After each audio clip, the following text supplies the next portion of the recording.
Hello, everybody, and welcome into the Two for Talking podcast. I'm your host, Corey Tusick. We've got comedian Joe Bartnick and Josh Yohe with The Athletic alongside. And, gentlemen, we've got a lot to talk about. We'll get into Four Nations, the Penguins back in action this weekend. But I think we're going to open this one, and probably a lot of Penguins fans assumed this is probably what we're going to talk about is the passing of a legend and Mike Lange, the Penguins' longtime announcer. I mean, the voice of the Penguins. He was the Penguins for a long time, and I'll start it off here and kind of throw it around the horn. Um, but he's just the night I knew him a little bit, but he was not as well as you guys. But in college, this is my Mike Lang story of how nice he is. I wrote him a letter with my phone number and said, I'm aspiring to get into media and all this stuff at Pitt. Would love to come, job shadow you basically. Sent it into the blue, hoping that it would get a response. And all of a sudden I get a phone call one day and I pick up and he's like, "Hi, Corey, this is Mike Lang." I'm like, "What?" Thinking it's like a recording. And he's like, "Would you like to come down to morning skate before the game?" And, met with me, took me down, showed me around, introduced me to every single person in the arena, took me in the locker room, introduced me to Sid. And I think Colby was on the team at the time and Gino and everybody. And basically spent the day with me, showing me what he does. And then we sat down in the arena in Mellon for like an hour, and he let me interview him. If I can find that video, I'm gonna upload it to YouTube because he went into his whole story. But he was like the kindest person. Then every time I saw him after that, he just always like, "Hey, how you doing?" He might not remember my name, but he knew, "Hey, that's a face I remember." And yeah, he just was the nicest person, and I got nothing but great things to say about him. And I know Josh and Joe, you guys know him a lot better, and he certainly had an effect on you guys. Yeah, he sure did, Corey. Yeah, it's just a crappy week for anybody who loves the Penguins, I think, or who has been affiliated with the Penguins in any way. Mike Lang, probably more than anybody, Joe, even more than 66 or 68. Like he was around longer. He probably touched more people in more ways, just because of who he was and his importance in the organization. And one of my favorite things about Mike Lang, even after he had retired, when his health was clearly declining in the last couple of years, not only did he watch every game and listen to every broadcast, but he was constantly texting Josh Getzoff or Steve Mears or whoever, giving them advice, giving them encouragement, telling them, "Hey, I really liked that goal call. I really liked how you did that, or maybe try this next time," but not in a way to make them feel bad. Just because Mike wasn't arrogant about it, but he knew how good he was, and he knew he had advice to pass on, even in the very end. He was just, I think, excuse me, in his own way, just a very generous soul.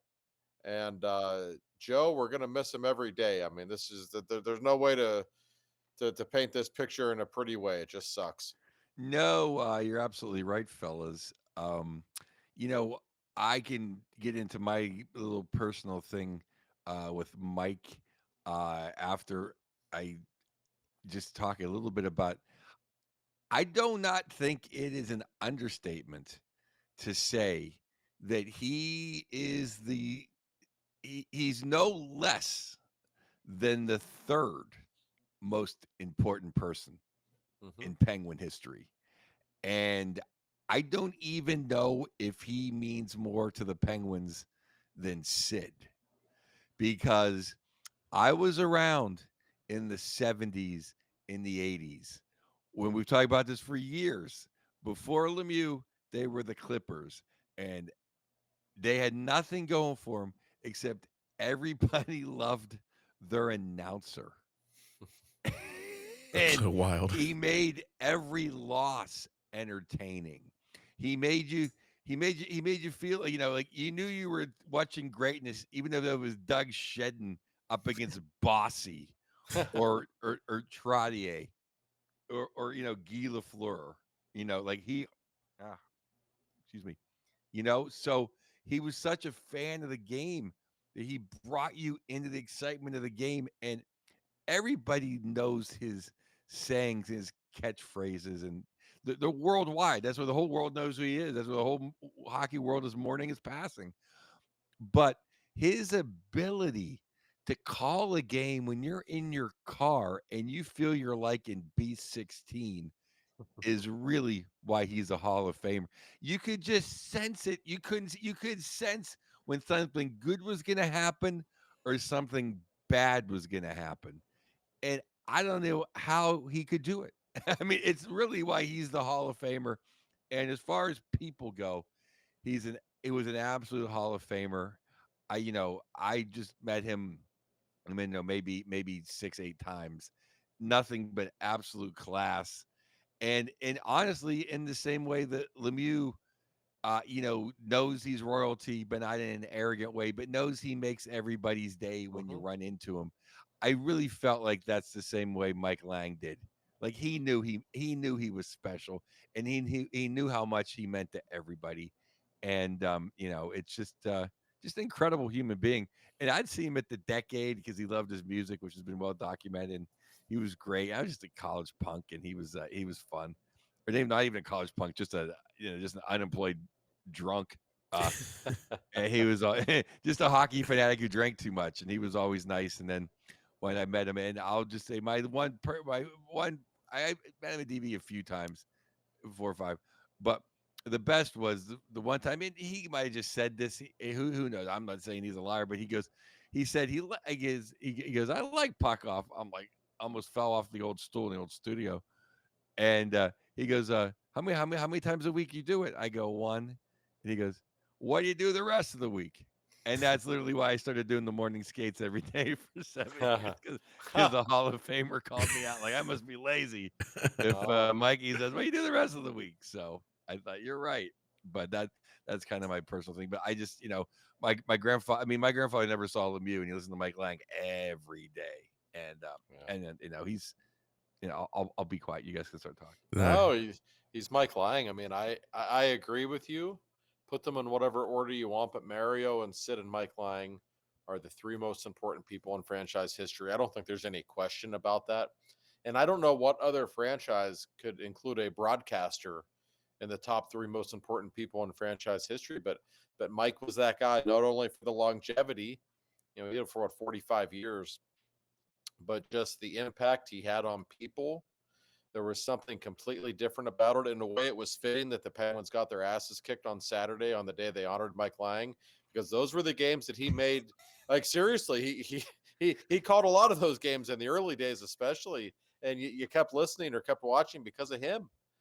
He was really that kind of a transcendent talent, and I'm glad you brought up, Joe, about the catchphrases. Like, the catchphrases are cute, and we all have the ones we like, and they're funny, and I think especially kids really like them, and that's important.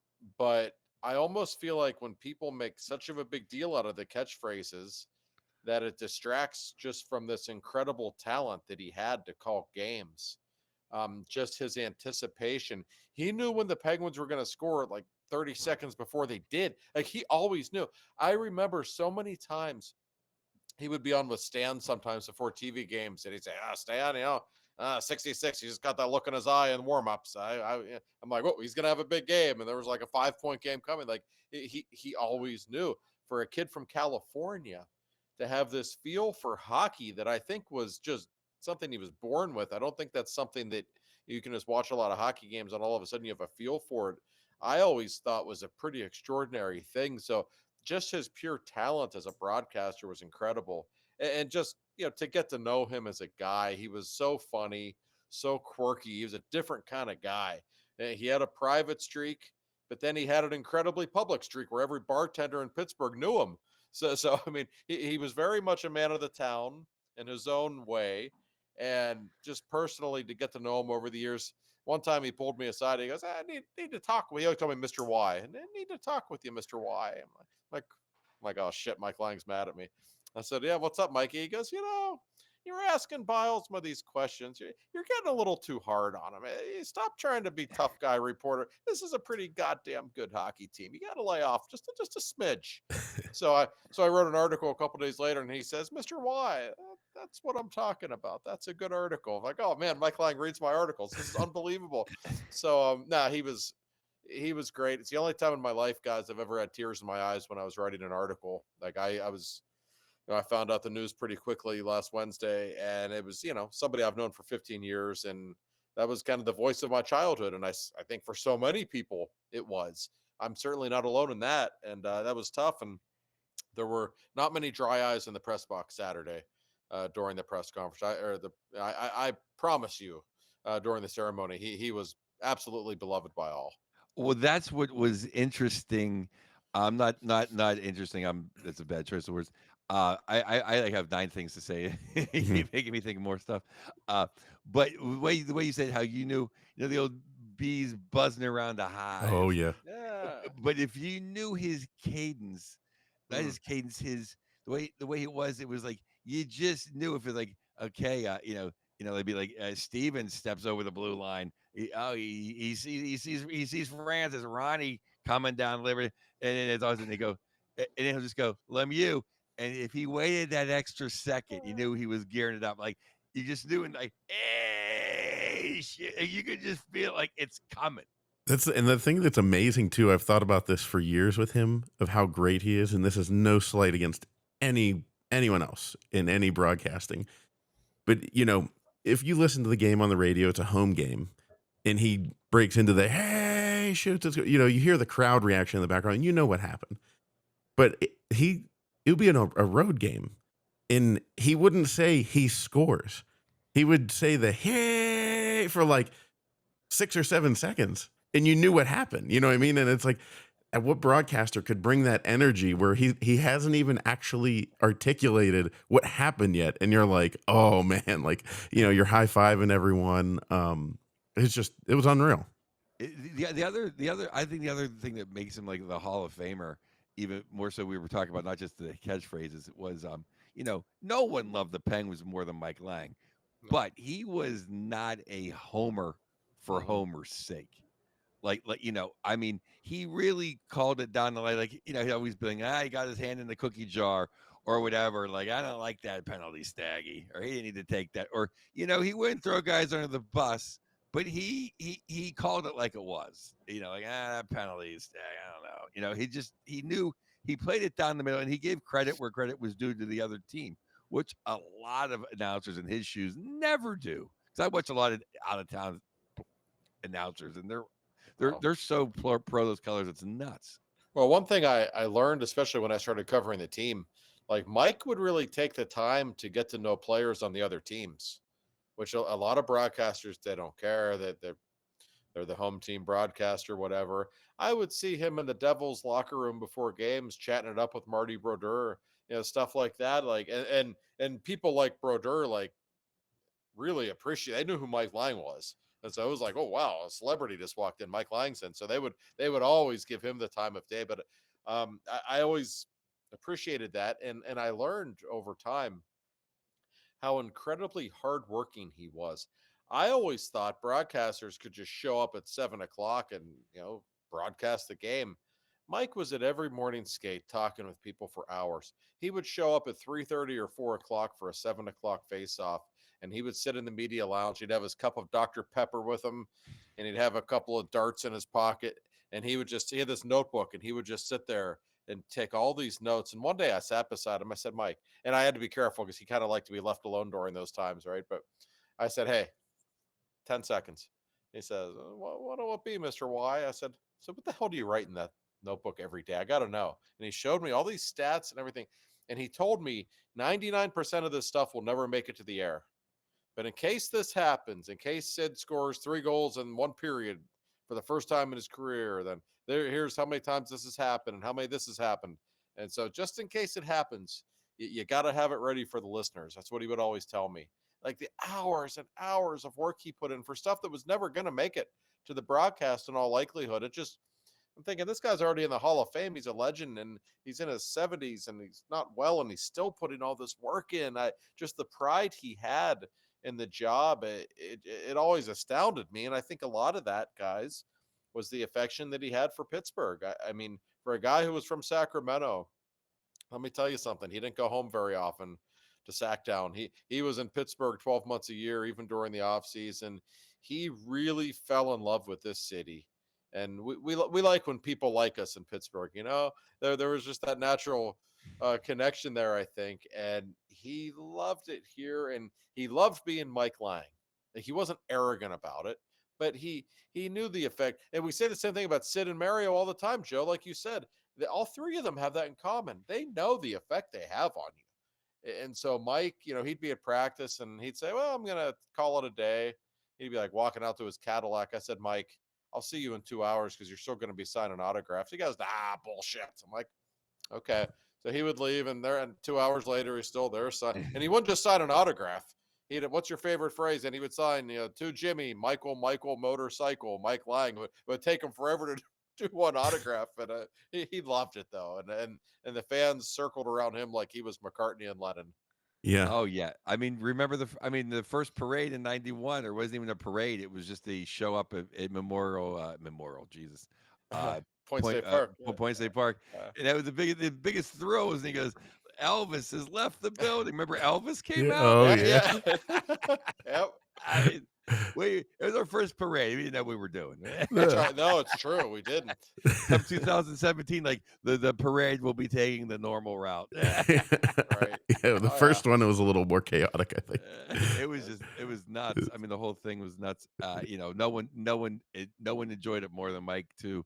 My two favorite Lang calls aren't even. I mean, I love a lot of the regular ones, but my two favorites are just personal because I loved whenever Ronnie Francis scored against the Rangers in overtime, Oh, and he goes, Elvis and the New York Rangers have just left the building.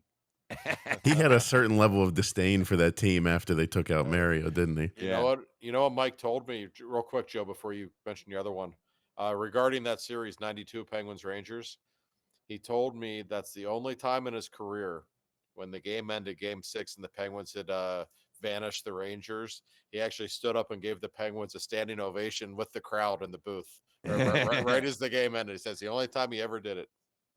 That one and the other one, and it might even get me choked up, is after Game 6 in Pittsburgh when he said, "We'll meet you in Detroit for all the marbles." Oh yeah.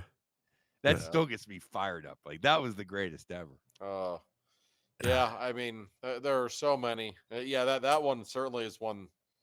The Game 6, that was when Rob Scuderi made the save a few seconds earlier to preserve the 2-1 victory. That one certainly sticks out, Joe. Just little stuff that I'll think of. Like, I'll be watching games and I'll have Mike's voice in my head. Uh-huh. Like if somebody mishandles the puck, I forgot one thing though, the puck. Like Yeah, little stuff like exactly. that he would say that you don't even think about. But then, oh yeah, that's what Mike would have said.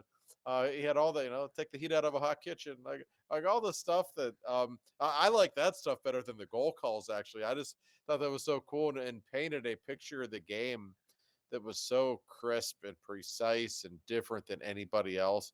Like we're spoiled guys because I always tell my kids like, "Oh, you think like Sid and Gino are great? I grew up watching Mario. It's hard to entertain me on the hockey rink." It's the same thing with broadcasters. I'm sure there are other wonderful broadcasters, but I grew up listening to Mike Lang for God's sake. Um, just in so many ways, the talent that he had was just different than everyone else. So, you That know, being said, I think Getzloff does a great job. oh I yeah, like Joe Brand's work, but I think Getzloff's I do too. amazing. But even just how he would call Lemieux dummied the play. Hmm. I heard another guy like maybe last year say it in a different. I'm like, I had to take that from Mike. I never heard anyone say that before. Mike did. Yeah. Yeah. No, He probably invented, half of the vernacular that most of the broadcasters use now. oh, And I loved even how you said he took everything but the puck, And one line that I could hear it the moment they said it on the DV broadcast. Pursuta was talking about his friend would always repeat this line where he'd say something back when the Penguins stunk, where he was like, "Oh, here comes Bodger down on so and so. Can he get around him? Of course he can. Like whatever." It's like he could throw these extra things in there, and you're like, I, you know, it was like it was weird because it was like you were sitting on the bar stool with him talking hockey. He had that conversational way about him, and yet there was also this incredibly professional, this high level vocabulary that he would use, and he had a way of merging it all. And now that we're talking about the calls and goal calls, my favorite Mike Lang goal call, and there are a million of them, but just in terms of the timing, the way he used his voice as an instrument, and the way he so quickly articulated what he had just saw. If you go back and watch the goal call, Mario's famous 5 goal game against the Flyers in the playoffs in '89, the fourth goal when he stole the puck from Hextall and wrapped it around the net. Mike Mee said he picked his pocket like he was going down walking down Fifth Avenue. It was like the perfect because he did. He stole the puck and scored all in one motion, and the crowd was just going absolutely insane that night. And his voice kind of elevated to match that. It's just an unbelievable call. Nobody else could have made it sound like that. And I'm it, so. it, Oh, go ahead, and Joe. for a Sacramento guy, he had the Pittsburgh say like oh he hasn't scored since the 7th grade picnic, Yeah, like stuff like that is just so Pittsburgh, I like can't remember if it was Sh- Steve McKenna or not scored a goal, and it might have been somebody like that, and he said something like, "Even he didn't score at the 7th grade picnic." Oh yeah, no, shame on you for 6 weeks if you miss this game. Yeah. yeah, and you Yeah. would have to be here to believe I it. mean, yeah, what a great line. That's Yeah. I hope I can find this interview. I've been digging through boxes actually trying to find it in the attic. But the first thing I said to him, I said, "Oh, you came here in '74, what was it like?" And he digs into, the baseball world and this, getting into like, talking about going from 91 to 2017 and he got to call all 5 Stanley Cups.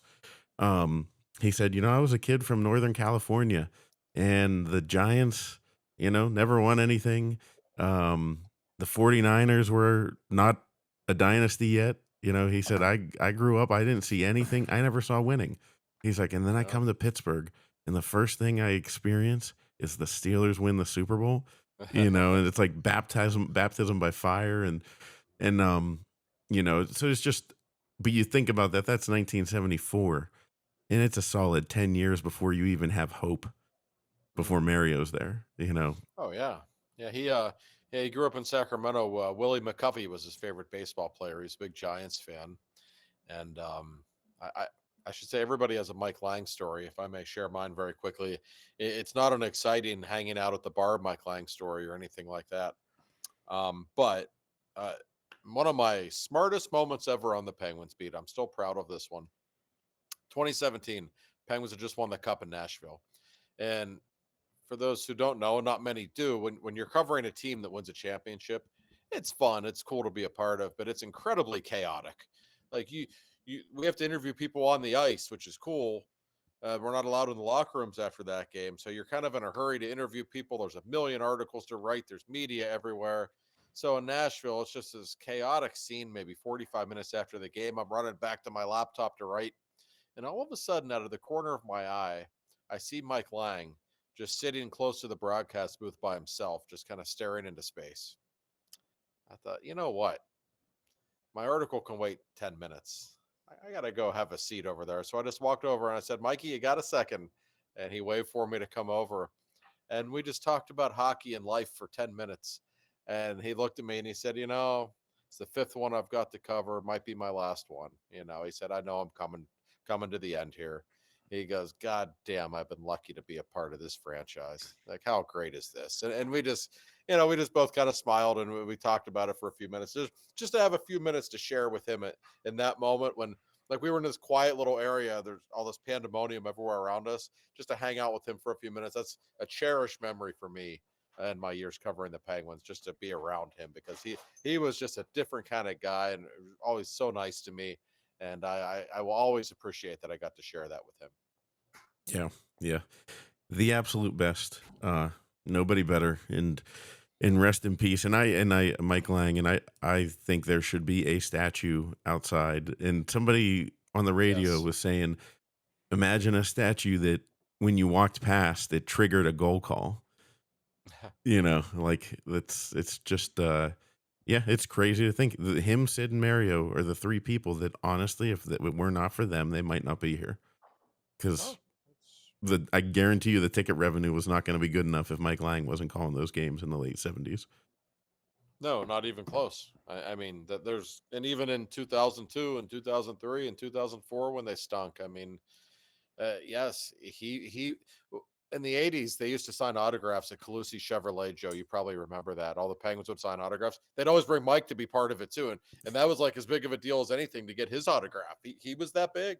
Oh yeah, anywhere he would be a giant eagle. All the giant eagles, you know, Oh, yeah. it's why to this. I mean, when he went back to radio, that's an interesting point somebody made. Everyone's been talking that when he wasn't on TV anymore and he did radio, the beauty of it was he could call the Stanley Cup Finals. Mm-hmm. If he Yes, just did television, he wouldn't have been there.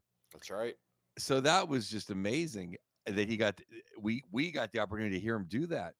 But that's why to this day, which is idiotic now that there's 90-inch plasma screens, I still enjoy hockey on the radio. Hmm.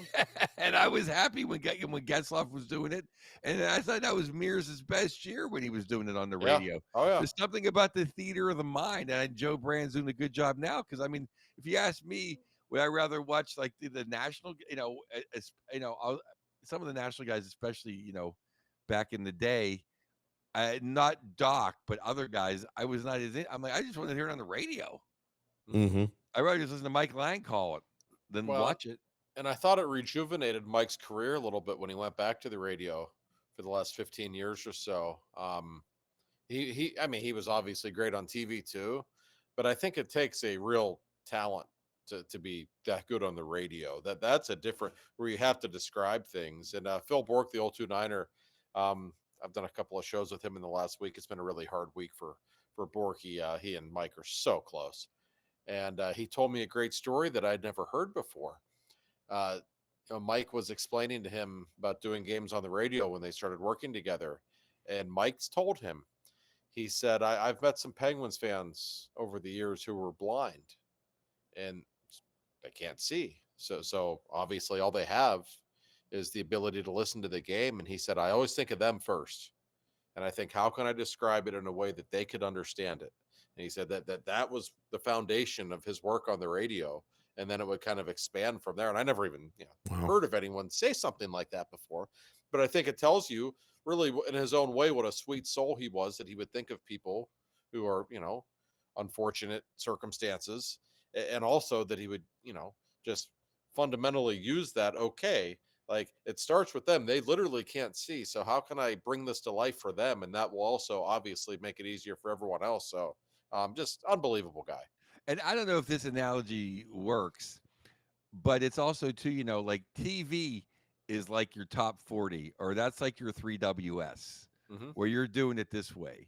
Where the radio with him and Borky, that was more like DVE, like the Mm-hmm. deeper cuts. Like they could get just a little bit different, a little Uh-huh. Borky could shine a little more. That I mean, Phil Borky's passion is just the greatest. Me and my dogs love Mets and Staggy on the post game. That's our victory lap, loser loop. But nothing would make me want to run through a wall more No. than Borky on the post game, and I would have the same anger he would. It was just incredible, and I think that's what radio and him and Borky were just fantastic. I mean, Uh, him and Staggy were the best. I mean, it might.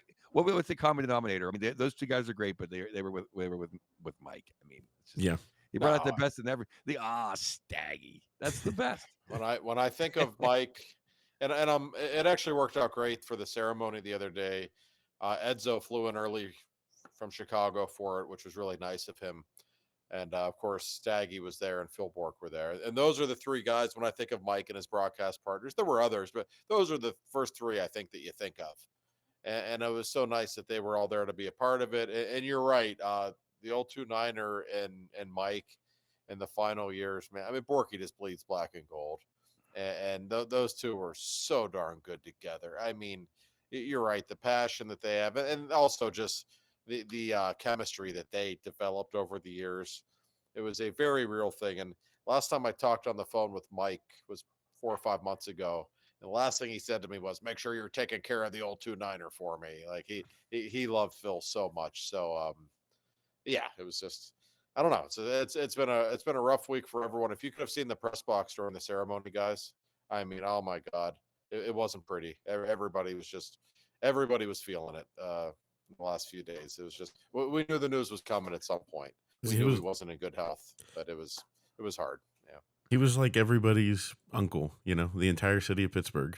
yeah. And it's just for a guy with great sayings who had a bunch of, I was 6 years old when we won in '92, and for summers and summers on end, me and my friends would be running around playing street hockey, yelling, "Lord Stanley, get me the brandy." No idea what brandy was, but then when we got older, we are like, "Oh, that's what Mike Lang meant." Like, um, so the great Mike Lang, rest in peace, and we will never forget you. And I'm sure there will be plenty of stuff to honor him, going forward. And join the Night Owl Club. Make sure you're up listening to the games. He'll appreciate that. So, um, but before we, we're going to go into the second segment. We're going to talk a little bit about the Four Nations Faceoff, and all that stuff in this the weekend that we got to honor Mike in, and the two games that went on. But before we do that, Mr. Bill Neofis, does he have any new messages for us? Because I almost hit about 4 deer last night.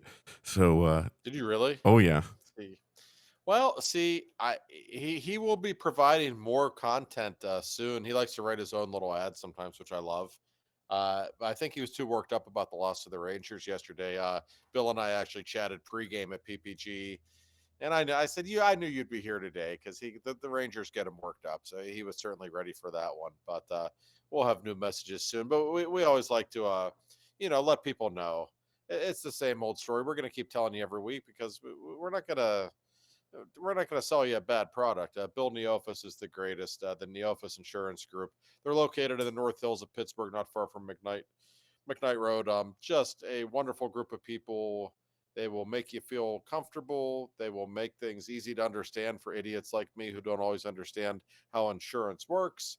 And it doesn't matter what kind of insurance you need: car insurance, renter's insurance, home insurance, you name it. They take care of all of your needs. And they do it in a way that makes you feel appreciated and makes you feel respected.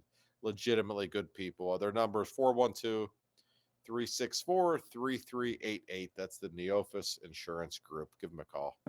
thank you, Bill. Thanks, Bill. And so the week that was in hockey, we'll start with the Four Nations, before we dissect the Penguins. But boy, oh boy, we were riding high, and like I said, flying on that back of that bald eagle, ready to take down Canada. And sure enough, it goes to overtime, and I'm thinking to myself, there's one or two people that are going to score this goal. It's either Sidney Crosby or it's Connor McDavid. And it was Connor McDavid. Uh, I will admit, people are trying to compare it to 2010, and I hate to say this, but like, it's not an Olympic gold medal. It was an important game, and it was big for McJesus to do that. Um, but what did you think of the? I mean, we did the post game and everything, but the Four Nations as a whole and how it wrapped up. What did you guys think of it? Well, I mean, it's hard to say anything bad about it from my standpoint. That almost 10 million Americans watched that game Hmm. the other night. Pretty incredible number. The hockey was great. My only issue with the Four Nations guys, I don't think anybody, with all due respect, really cared about Sweden or Finland's inclusion in it. Since we're all talking about U.S. Canada, I would have preferred just a best of seven summit series between those two teams, whatever you want to call it. Like that's what we wanted. Maybe that would have been overkill. I don't know. But this tournament was never about Sweden or Finland. It was about the United States and Canada. We all know it was. But the quality of the hockey was unbelievable. TV ratings were unbelievable. Um, we'll have a lot of memories from this, from McJesus putting it away to the Kachucks going, Hanson brothers on Team Canada, and so many other memories. It was incredible hockey. The question is, how do you translate that to helping the NHL? Or is it possible? Because it almost, after you watch those games, then you have to go back to, oh, the Predators and Jets are playing tonight. Let's sit down and watch a game. Ooh, it's not going to match what we saw the other night. I think that's the NHL's biggest problem with these games, Joe. Well, I believe I said this last week.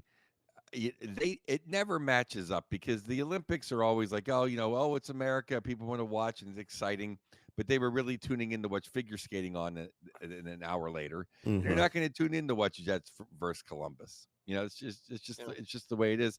But this is what I definitely said or I'm pretty sure I said last week is because they just never marketed. Every week, every national game should be Sid, Ovi, or Jesus, or the Yep. Rangers, or the Blackhawks. Maybe Nobody McKinnon. gives a That's about it. yeah, Yeah. yeah, and exactly. Or McKinnon. That's Yeah. it. And the Kings are big. They won a couple cups and they're a big market. I'm just saying because they're my mistress, but that's it. No one needs to see any of Right. the other teams. And if you get sick of it, then don't watch it. No, Hmm. the NBA If had you're a that hockey figured fan, out.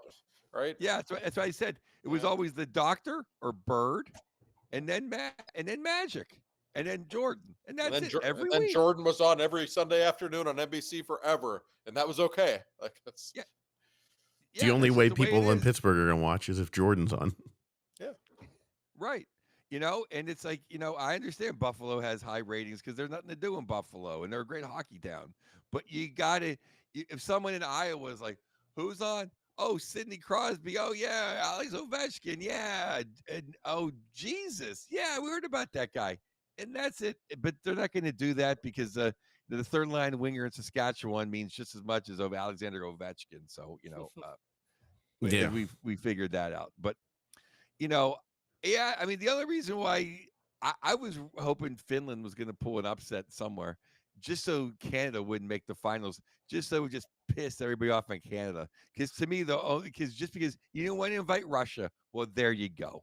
Because to me, the whole thing is just like you didn't invite Russia. I don't give a shit what your pretend politics are. You were just afraid you weren't going to be in the finals against the United States. Because look how hot Ovi is, you know, Igor gets hot, steals the game, boom, you're done. Yeah. Yeah. So You didn't have to beat the three best goaltenders in the world to win this made up tournament. So Oh. you No, know. I agree. I mean, and I have said all along, even though I very much enjoyed the hockey, I enjoy the U.S. Canada rivalry. It's great stuff. To not have Russia included, just from a hockey standpoint, it does invalidate things at some point. Listen, 5 of the 10 best goalies are from Russia. That's the way it is, and you can go down the list from Kucherov to Panarin. You know all the incredible names in the NHL right now, Russian-born players. Um, yes, they would have had their say in that tournament for sure. I'm not saying they would have won it, but they're probably still number 3 in the world if you want to look at it that way. So I don't know what's going to happen in the Olympics. I hope they're there. I think it makes for a better hockey tournament. Almost certainly the last chance for the Ovechkins and Malkins of the world to try to win a gold medal, which they've never done. And that bothers them, especially after what happened in Sochi in 2014. So I hope that changes. But that's why like the whole Four Nations thing, the World Cup of Hockey, like it's fine. But if this is all about U.S. Canada, I'm serious. Just play a best of 7 series. I mean, I'd be okay with the that. money the money they could make on that would be unbelievable. yeah, that's such a great point, Josh. I don't just know why they just didn't do that. Like, I Right. mean, or even a best of 3, and so everyone, so they easy for me to say, everybody only gets a week off. You don't take away a whole 2 weeks of the season. It's just they play Tuesday, Thursday, Saturday. Everyone gets a week off in the NHL. And if Sweden and Finland wanted to go play in Helsinki, do the same thing. Yeah, that's I actually mean, really not a seriously, bad idea. Like It'd that's be huge over there. Why not? Like nobody really cares that much when the United States plays Finland. Who gives a shit? no. But if the rivalries are what draw people in, oh well, Man, let's do it. I mean, have the Czechs play the Russians that's at the what I was same gonna time, say. whatever. Do it best 'Cause of all 3 they're- between them, yeah. Then Japan and 'Cause all Korea they're- or something. Because all they're doing is taking a chance that it won't be U.S. and Canada in the final. That's Right. all they did was make it like, oh, what might happen? I Right. want to get onto a couple just tweaky things about the games, if you will. Yeah. One is I've said for 5 years, Adam Fox stole that Norris Trophy, and if he played for the Coyotes, you'd never heard his name before. And of course, he had to score a goal against the Penguins, but he stinks. I'm sorry. He should not be on that team. He better not make it next time. I thought he 'Cause was. No, go ahead, Joe. He was bad. And the other thing is, you can't tell me Rusty isn't better than 6 of the guys that played for the Americans. Yep. Poor But Brock Nelson had no right being there. That's for sure. He looked completely out of place. You are right about Fox. I've always said about Adam Fox, really good on the power play, excellent there. But in terms of 5-on-5, he's a good defenseman. He's nothing special. Like he's so many leagues below Makar and Hughes. It's laughable to me. And that U.S. blue line, even without Quinn Hughes, was sensational. It was unbelievable. And he, to me, was the one kind of weak link there.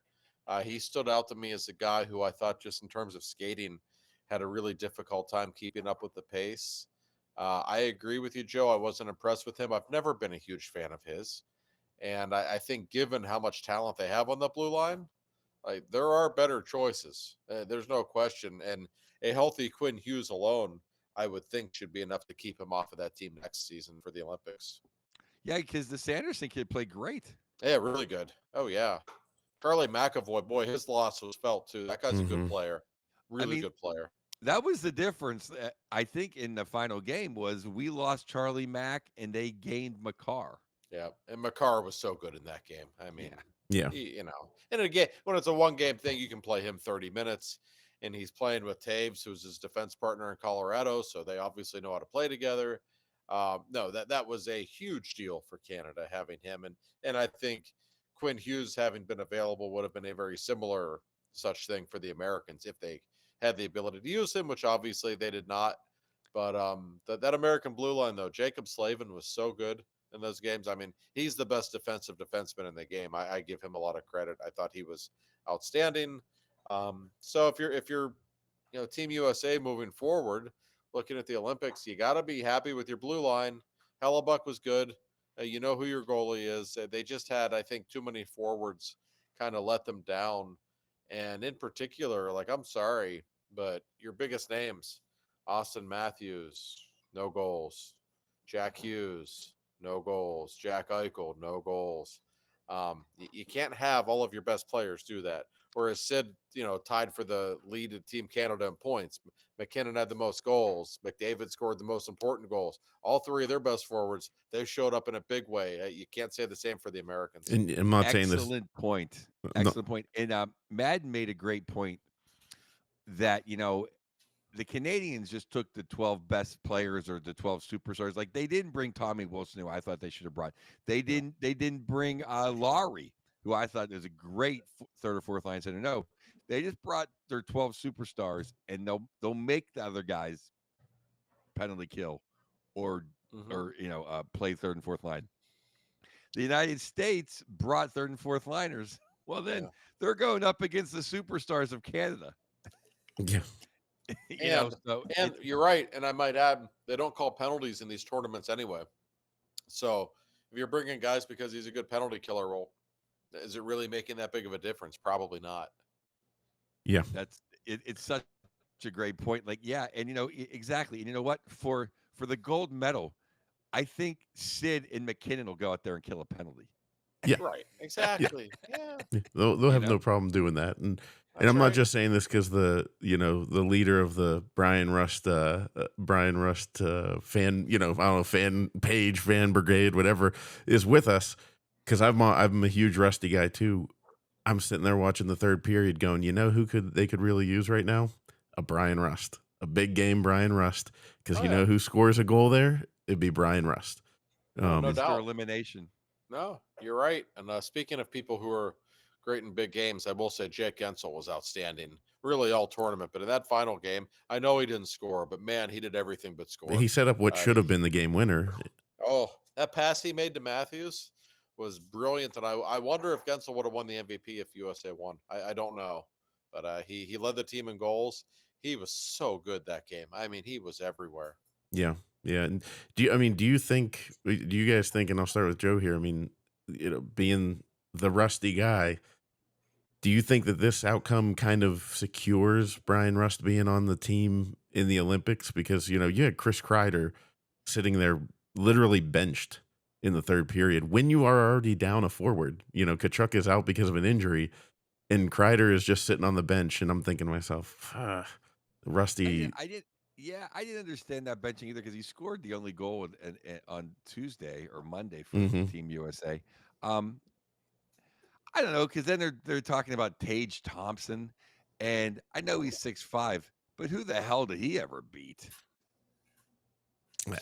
You know, Fair. I mean, I just can't believe a guy that's Sidney Crosby's line mate that's 20 goals 6 straight years in a row, penalty kills, and his nickname's Mr. Elimination. And how many Stanley Cups other than the Kachuk? How many guys on America have won Stanley Cups? Rusty got two of them. Yeah. So No, I'm. I don't know why they missed him at the beginning. That so I don't. It's one of those things where it's like if you don't make the Hall of Fame your first couple ballots, it's almost like well you're never going to make it. It's almost like if they missed him the first time with that resume, I don't know who they're going to. You know, You know what crossed my mind, Joe, and I don't know this. This is just I'm playing, trying to be the psychological expert on what happened here.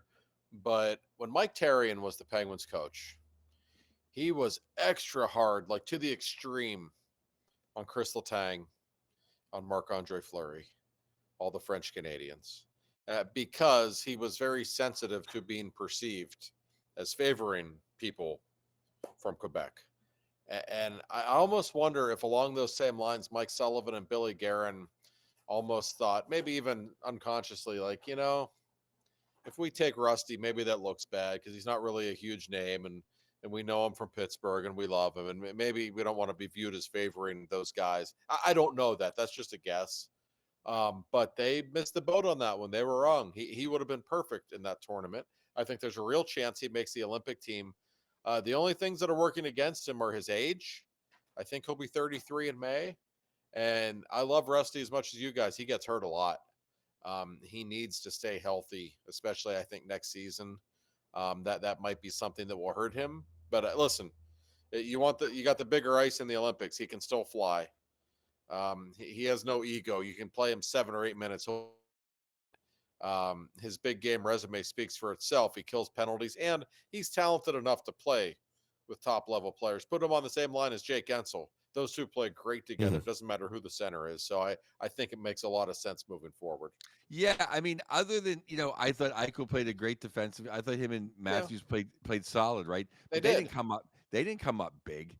Other than the Kachuk brothers and Snake, Yeah. you can't tell me that Jake wouldn't have been. I mean, that Rusty wouldn't have been better than any of those other guys. Y- No, and he would have fit right in with them. I mean, they would love play. He would fit in on that.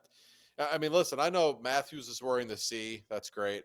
And I wasn't in that locker room. I guarantee you the Kachuk brothers are the leaders of that team. They absolutely are. They're the alphas in that room, and they would love Brian Rust. His mentality, and he's not going to pick a fight maybe to start the game, but he's got a very similar do whatever it takes to win a game mentality. That's just how Rusty is wired. I really hope he gets named to that team next year. I think he would deserve it, and I think frankly he would make that team better. There's no telling how much it adds to a team, how much it can lift a team when you see a guy go full speed into the goaltender like Brian Rust frequently does. Oh yeah, It oh. gives everybody a little extra boost. And they feel like they're walking a little bit taller, but and he's Rusty, I think, will be there. I hope so. He deserves it. And he certainly was missed. Now this weekend, the Penguins come back and Sid, good Lord, like still staying with a point a game with like 1.5 arms. Gino coming back with a goal and an assist. I mean, if you told me that going into the weekend, I would have thought, oh man, the Penguins are going to pick up 4 points. We're going to be sitting right there, maybe talking about playoffs again and lying to ourselves. And instead, I think on 52 shots, we gave up 12 goals. Is that all? Yeah. So not a pretty weekend for the Penguins. 8-4 or 8-3? 3. 8-3, and then yesterday 5-3 to the Rangers. Just not good all around, and I think this was maybe the final nail in the coffin for anybody's hopes. Yeah, Joe, I thought they were more than anything just betrayed by their goaltending this weekend. they outplayed the Rangers. So, like, the Rangers are terrible. I don't know what's wrong with that team. I watching them yesterday. Like, the Penguins just utterly outplayed them all game. Igor played well, and Blomqvist was just horrendous. He didn't look like an NHL goalie yesterday. That's why the Penguins lost that game. You don't need to look. And Sully basically admitted it afterwards, and he never does that with goaltending. But it'd be pretty disingenuous to say otherwise. And even in the Capitals game, Joe, they lost 8-3. I know how bad that sounds. They had their legs. They were playing great most of that game. They had the final 20 shot attempts of the first period. Every one of them belonged to the Pittsburgh Penguins. They were taking it to the Capitals. And again, Ned just had an awful game. And yes, there were some blown defensive assignments that can't be ignored. And they just kind of let Tom Wilson stand in the net without even trying to move him, which is not ideal. But more than anything, Joe, the goaltending just completely fell apart this weekend. Yeah, I thought the Capital game, we played a good 30 minutes or 25, Yeah. and we looked like we could skate with them. And then it just fell apart in one period. They got 4 or 5 goals, and that was it. And I think 2 or 3 of them, Ned would like to have back. But they're the Capitals, they're the best team in the East. I can accept that. The Ranger game was just a debacle goaltending wise because we skated circles around the Rangers. We didn't even have Rusty, and we were the much better team. We were the much better team the whole game. And like that's the Fox's goal was terrible. I mean, Trocheck's goal was bad. Every goal was just like, you got to be kidding. It was actually made you think, well, Jari could have stopped that one. The Fox goal, wasn't it like there was nobody in the way? It was just like a floater. And it just snuck through his arm too. Like he was really fighting the puck all day. I mean, it was very evident early on that he was not comfortable. How many games have we seen just in the last month alone where the Penguins are like at one point in the game they're out shooting the team like 25-5 and they end up losing in regulation. We've seen it 4 or 5 times. Yeah, It's just, Boucher is a nice guy. He doesn't really get on the other goaltenders in the Union, but even he said like that didn't go over his shoulder. It didn't go bar down. That went in his armpit. He's like, you got to stop that one. There's no. You can't. And I will say this for anyone who wants to criticize Sullivan, they played with effort. They didn't even. I think the wind got out of their sails a couple times against the Capitals, but I can't say that they didn't bust their ass against the Rangers. And it is hard to play tough whenever your goaltender is a sieve. Yeah, no, it takes a psychological toll on a hockey team. But the worst thing that I've had so many guys over the years tell me this, Borky and Bobby Earl would always tell me like the single worst thing is when you don't trust your goalie. When you don't trust your goalie, it changes the way you play. It takes away a little bit of your confidence, and you could see that I think over the weekend. And the guys in the locker room yesterday, they didn't really know what to say. They didn't want to bury the poor kid. He's 23 years old. They know he's still a developing goaltender, but the frustration they must have been feeling. I mean, they took it to the Rangers, and you're right. Say what you want about Sully and the strategical stuff, and okay, we can have that conversation. Not everybody's going to agree with everything the coach does. You can't say they don't play hard. They played like that. I actually made that a big chunk of my article yesterday. Just how hard they played, especially Sid and Gino.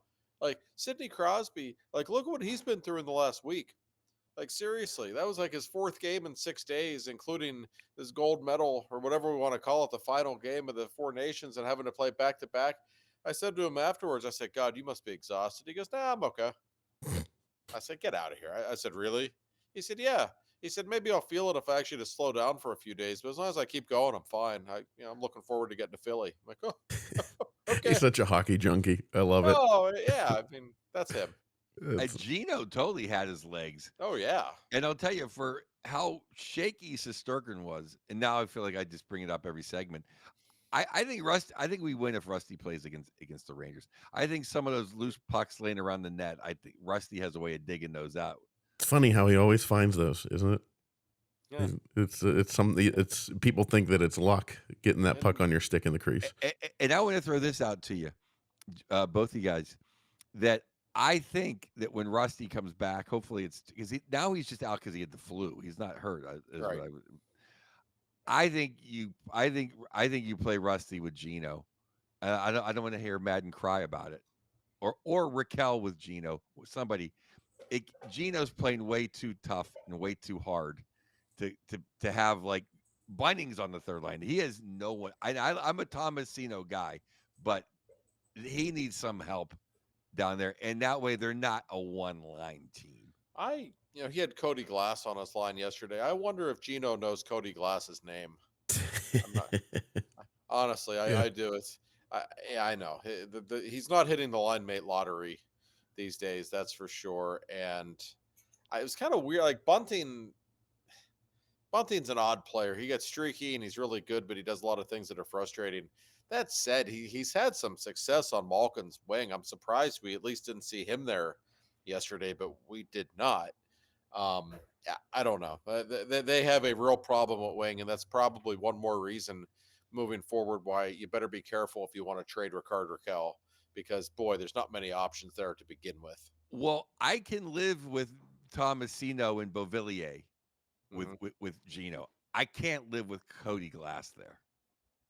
Yeah, Yeah, it's just you're not doing him. You're not doing the team anything. But I mean, Gino deserves better than that. It's Corey. It's bad television. Yeah, yeah, yeah. Like he's not going to score. I believe he's got Eh, 3 goals this year in 58 games or whatever it's been. Yeah, Oh that's boy. that's a that's a problem. Yeah, that's not. Yeah, I mean, you could He only has honestly duct tape some shin pads to a lot of people in the stands, and they'd be able to get 3 goals with Gino. Ryan Shea almost caught him in one period, for God's sake. Oh yeah, yeah. yeah. And that's another and we missed your mama to go to tune up a couple of the Rangers. They were taking some liberties. I hope he's fine for Philly. Yeah, that's a good point. We'll find out. The Penguins do not practice today, by the way, so no injury reports until presumably tomorrow morning in Philly. And by the way, Matt Grizzlick, of course, speaking of the Rangers goon, was hit from behind by Matt Rempe. Um, I don't want to speculate on what the injury was. You worry about a concussion. I think just the way he went down, the way he stayed down, that was a pretty tough hit he took from behind. That's a problem for the Penguins on two levels.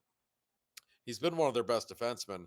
And also, if you're Kyle Dubas, you got to be thinking, "Whoa, that's a third round pick I could probably have coming back to Pittsburgh for Matt Grizzlick in the next couple of weeks." He certainly is one of their most tradable commodities the way he has played lately. So, for a lot of reasons, I'm sure the Penguins are hoping the health report on Grizzlick is better than it looked yesterday. Yeah. I know. I was shocked that Chari went after what's his name for trying to get at Sid. I was like, oh my god, someone's stepping up. What's going on here? And then you know, I did not see. I mean, the whole team didn't play good for a period and a half. I don't know what Desharnais did to not. I know Ryan Shea looked like Bobby Orr yesterday, but how do you not play him against the Rangers, who are going to be running around? Yeah. Well, I mean, he didn't have a good game against Washington, but a lot of people didn't have a good game Yeah, against Washington. And I will say that first game back after a 2 week layoff, like, I don't know. Typically, coaches are not too harsh on players if they look a little out of sorts after that kind of a layoff. That's tough. I mean, even for great players, that you're not used to going 14 days without playing. Um, but yeah, they were running around. The Flyers will be tomorrow night. That game got a little nasty a couple of weeks ago in Philly, and you get them back to back now this week. yeah. Yes, I'm sure things could get nasty. I'm curious to see who's available and what kind of lineup Sully decides to go with. But it's obviously something to be aware of, especially in their building. I know one thing. Don't bring up McGroarty. He got tuned up in Wilkes-Barre. I think it's seven. Did you see the video of the fight? Yeah, it was Yeah, seven straight rights. yeah. Let's keep that kid just scoring goals and not dropping the gloves. That was actually one of the worst performances I've ever seen in a hockey fight. That was really Yeah, bad.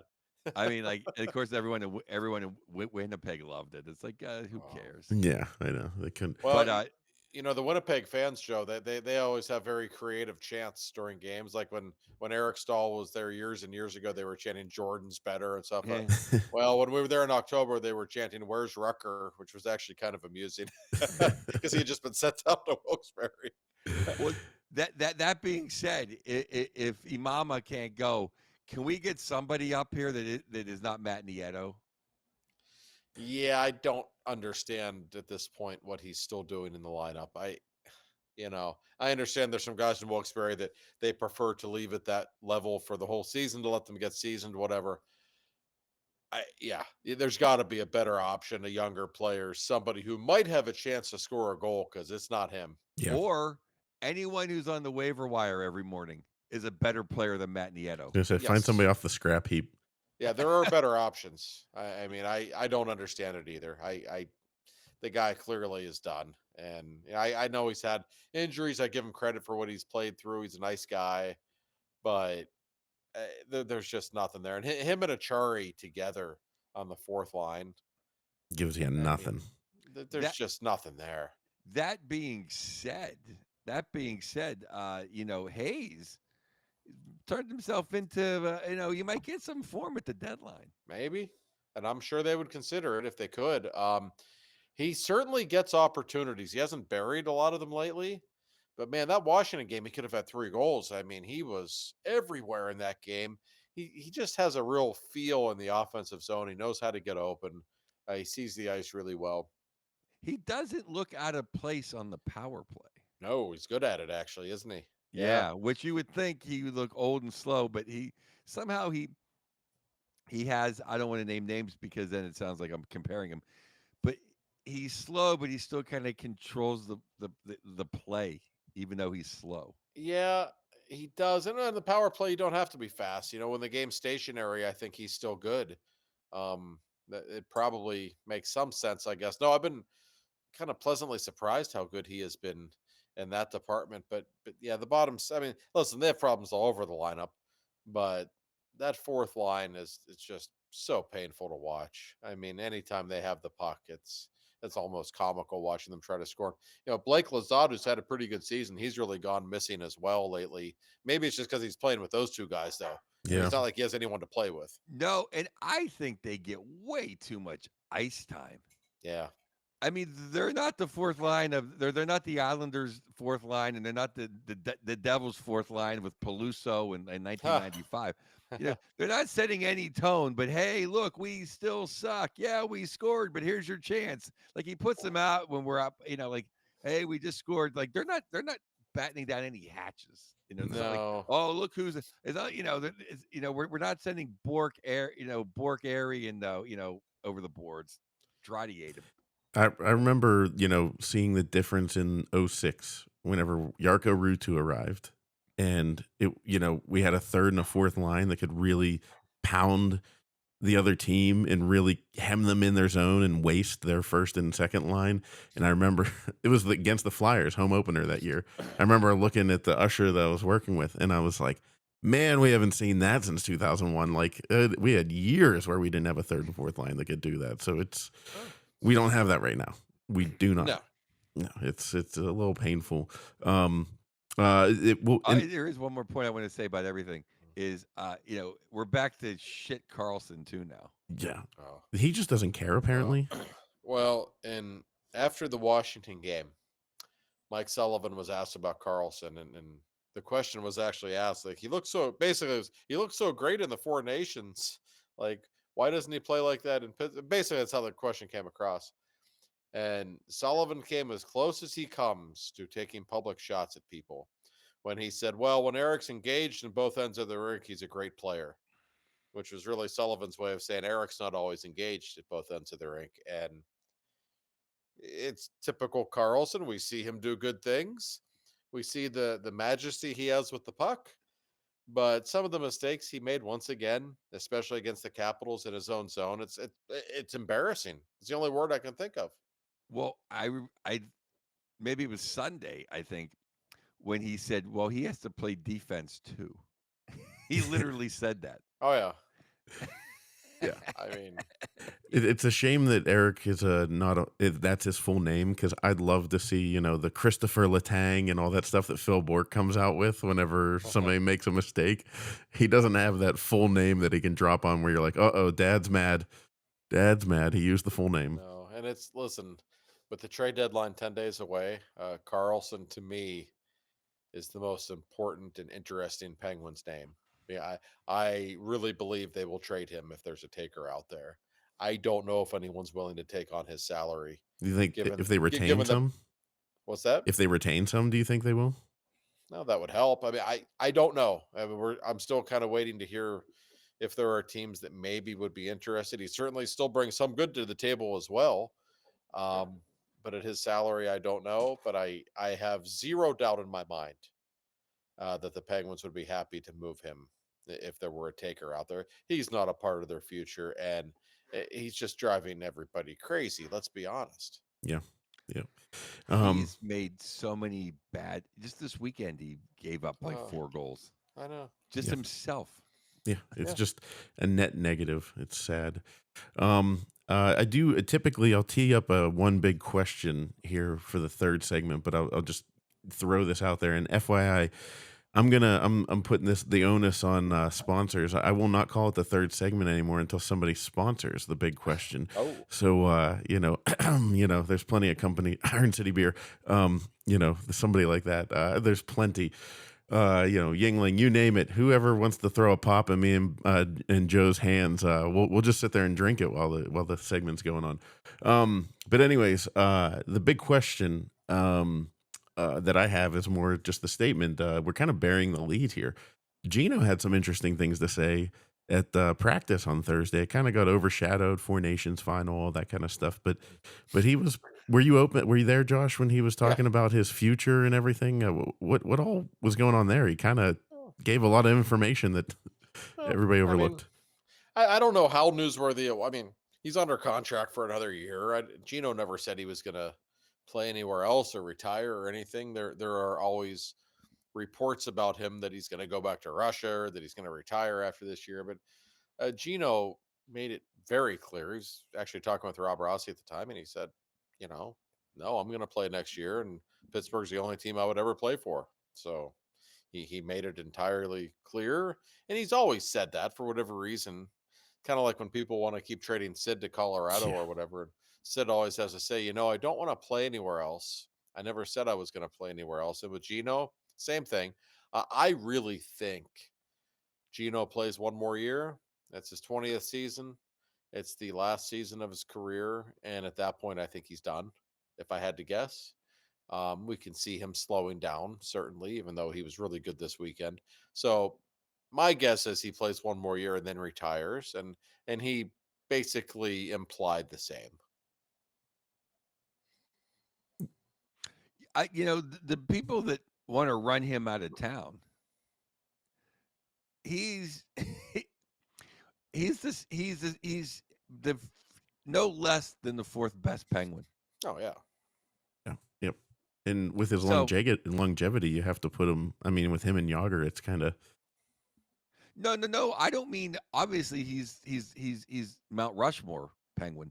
I mean this season. oh Oh yeah, yeah. yeah, yeah, Yeah. So Oh, you get rid of him. I mean, give me a. I mean, you saw like a week ago or 2 weeks ago, 3 weeks ago. I don't know that game when there was no Sid, no Gino, no Rusty. It was like, well, that's what everyone wanted. Well, look, you can't even beat the Flyers. right. So I mean, it's someone has to play second line center, and you're going to get one any cheaper. So you might as well Yeah. keep your legend, That's right. who every now and then plays pretty good. And Joe, the only Crosby, Malkin, Rust, and Raquel. That's it. Like That's what those I'm are saying. That's right. it. I mean that's who they have. Those are their good players, really, and that you can count on pretty much every night to be effective. Yeah. No, you're right. And yeah, for what he's making now, it's a fair contract. He's still a perfectly serviceable number two center. On some nights, he still looks like Gino. On other nights, he doesn't as much. And he's one of those rare players. I never put him in Sid's category in this way, but he's still one of those guys. You don't really show him the door. If he wants to play one more year, he plays one more year. He means that much to the franchise. It's not like he's embarrassing himself out there. He can still play. And I think it's a pretty cool thing when a guy like him only ever wants to play for one team. You don't see that in professional sports very much anymore. And we know Sid's going to be that way. And if Gino plays 20 years in Pittsburgh, it's a pretty cool thing. Yeah. Yeah, and and heaven forbid he gets a line mate. Right. He has nobody to play with. Nobody. I So it's know. like, Let's let Gino do what he deserves. We talk a lot about, Sid gets the ending he deserves, and Gino, good Lord, especially during the Sid injury years. We don't win the 3 cups without Gino, no. period. But when Sid was injured for a year and a half or however long that was, Gino just put the organization on his back, and MVP 2012. It's just Yes, he did. he Oh yeah. was he's top 50 all time, not even Mr. 101, and he certainly deserves it. But yeah, I just thought that was interesting. It was like he came out and it didn't really make the stir in Pittsburgh. I thought a lot of people would, because people were pretty convinced he was going to retire after this year, and even though he had a year left in his deal. There's I don't some. know. I don't know, Corey. I wasn't convinced at all. I didn't think he's going to leave $7 million on the table or $6 million on the No. table. Yeah, I mean, I'm not saying I was. There was a lot of chatter that oh, this could be it. It looks like he's done. He's going to go back to Russia. I mean, that was always the fear. For 20 years, we've been afraid he was going to go to Russia, and he's still here. And boy, I got sucked into Twitter where I commented on Subban talking about Sid needing to get traded, and and it's like now all of a sudden the algorithm's just showing me and getting responses from people talking about like, this is so ridiculous. You're wasting these generational talents. It's like Mario did this in '04. Like, you know what I mean? Like, what's so bad about even if the Penguins stink next year, that kid that's up in who's going to be the #1 pick in 2026? What's his last Gavin name? McKenna. Oh my Yeah. God! Did you guys see that highlight reel assist he Yeah, yeah, had? yeah, yeah. Yeah, he's the best prospect since McDavid. So yeah. There's worse things to happen, Yeah. so it's just, and we could be the And Rangers. well, and by the way, Corey, I tweeted this yesterday. Like the Penguins have been rebuilding for a year now. Yeah. Like, what? Why does anybody like? PK said, "Well, Kyle's got to make up his mind. You're rebuilding, or you're giving Sid a better team." He is rebuilding. He's been doing it for a year ever since he sold Jake Gensel. Well, Yeah. what have they done in the last year that makes you think they're not rebuilding? It's just, yeah, there's still big names on the team. I'm sure Kyle would trade most of them if he could. It's not that simple. I promise you, he's rebuilding as much as he can. Yeah. I saw Yeah, some. I did say Subano did give Sid a ton of flowers one on one of the programs. I think it was before the first game, maybe, or maybe I don't know. He gave a 5-minute speech on how he's the best player in the Canada history, and it really he gave a full on slurp for like 5 minutes. I was shocked what Subban did. I would say well, I'm really sick of everyone telling me that the Capitals did it right. Oshie and Backstrom got hurt. Yeah. That's right. They never bring that up. Right. Yeah. If Eric Carlson could get an injury that would take his salary off the board, and nothing devastating, just like like a inning, plantar fasciitis or something like that. Yeah, yeah. If him and Letang were gone, and they went out and signed, like 5 actual defensemen. Yeah, that would be, it would make a big difference. And I just, yeah, it's so frustrating, and to think that they're not on board with it. You know what I mean? Like you said, Josh, on Twitter, you were like, Sid like knew this was like. Do you think he didn't know this was happening? And Yeah. um, yeah, Doesn't mean he doesn't want to win. Of course he wants to win. Of course Mike Sullivan wants to win. But they know what's going on here. They see the big picture of it all. And like I don't want to say Crosby and Malkin are at peace with it. I don't know if that's the right words to use, but they're okay. They knew what they were signing up for. They knew what was going on. That every team eventually has to go through this. I don't know what people want Kyle Dubas to do. It's not that simple. and every I know. hockey guy would rather be Mario Lemieux sticking it out through the end with one organization than Ray Bork, to be completely honest. Well, what I find amusing is it's always guys that have never won a cup Yeah. saying where Sid and Right. Gino should go. That's true. Yeah. And Well, and I mean, not last point on it, but just some random Twitter person pointed out, they said, where would you rather be right now? Like Penguins fans bitching. It's like the Rangers are right there with us in the standings, and they're not going anywhere. And they have no draft picks. Like they've got no mm, first round pick in the next 2 years. They've got 1 second round. I mean, it's bad for them. No, So, I think we're all right. We'll get through this, guys. If you've suffered through Thomas Sorovi on the power play and Ross Lupas-Chuck, you can make it Well, through this. I have two points to make. Two final points. First one, come see me March 8th. 2 shows. Oh Low God, Love. why do we keep waiting till 8, the oh end to yeah. do it? 8 Next and 10. week. Well, yep. But that, and I don't think losing is as crushing as the goaltending that's happened this weekend.